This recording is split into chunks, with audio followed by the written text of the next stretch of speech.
Penjabat Gubernur Papua Barat Dr. Andus Ali Baham Temomere MTP resmi melantik anggota panitia seleksi anggota DPRK periode 2024-2029 melalui mekanisme pengangkatan. Ia juga mengapresiasi kinerja panitia pemilihan yang telah bergerak cepat dan pembentukan pansel pada 7 kabupaten secara keseluruhan berjumlah 35 orang dapat berjalan tepat waktu pada Selasa 4 Juni 2024 dipusatkan pada salah satu hotel di Manokwari. Bagi yang beragama Islam, demi Allah saya bersumpah. Demi Allah saya bersumpah. Bagi yang beragama Kristen, Protestan, Katolik, demi Tuhan Yang Maha Esa saya berjanji. Demi Tuhan Yang Maha Esa saya berjanji. Bagi yang beragama Hindu, Om Atta Parama Wisesa. Om Atta Parama Wisesa. Bahwa saya sanggup melaksanakan tugas dan kewajiban saya selaku anggota pansel DPRK Kabupaten dengan sebaik-baiknya, seadil-adilnya, dan sejujur-jujurnya, bahwa saya sanggup memegang teguh Pancasila dan menegakkan Undang-Undang Dasar Negara Republik Indonesia tahun 1945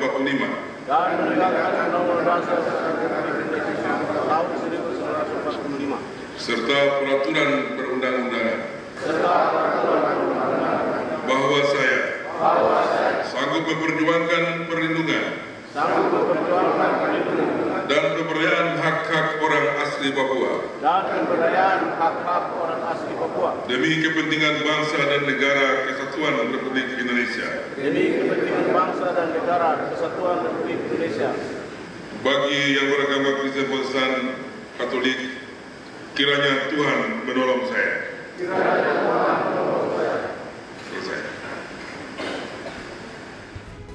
Dalam sambutannya, penjabat Gubernur Ali Baham mengungkapkan perlu disadari dalam tahapannya melalui dinamika yang patut dipahami bersama. Selain itu menjadi suatu sejarah besar, pasalnya Papua Barat bakal menjadi contoh bagi provinsi lain karena mampu menjalankan amanat undang-undang. Ia juga menginstruksikan kepada pansel segera menyusun tahapan program dan menjalani koordinasi dengan kabupaten untuk memastikan kesiapan. Adapun poin yang menjadi penegasan meliputi ketersediaan anggaran, surat bupati dan masyarakat adat. Kenapa kita beri apresiasi? Karena provinsi lain masih meraba-raba dan selalu bertanya-tanya kepada Papua Barat. Karena Papua Barat yang memang untuk regulasinya itu lebih cepat daripada yang lain. Semua mencontohi dari Papua Barat.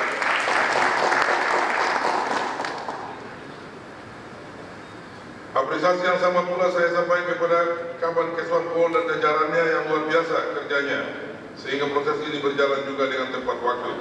Seperti yang ditunjukkan dalam pengabdian kalian untuk negeriku tanah Papua, khususnya Papua Barat, Tuhan yang akan membalasnya.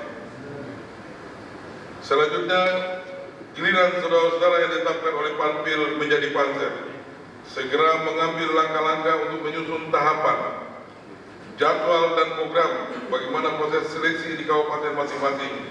Untuk itu segera berkoordinasi dengan pemerintah kabupaten, dalam hal ini Bupati dan Badan Kesbangpol Kabupaten, untuk memastikan berbagai persiapan antara lain: 1. Pendanaannya apakah telah tersedia?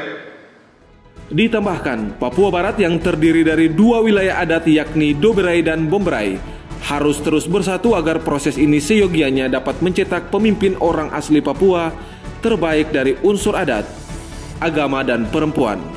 Selanjutnya, bagi peserta yang ingin mengikuti seleksi, harap mempersiapkan diri sebaik-baiknya karena proses akan bersamaan dan harapan tepat waktu sesuai dengan tahapan. Agama dan perempuan. Kemudian itulah yang masuk mewarnai pemerintahan. Jadi nanti kalau kemudian di situ hanya sekian orang, unsur perempuan masuk di situ.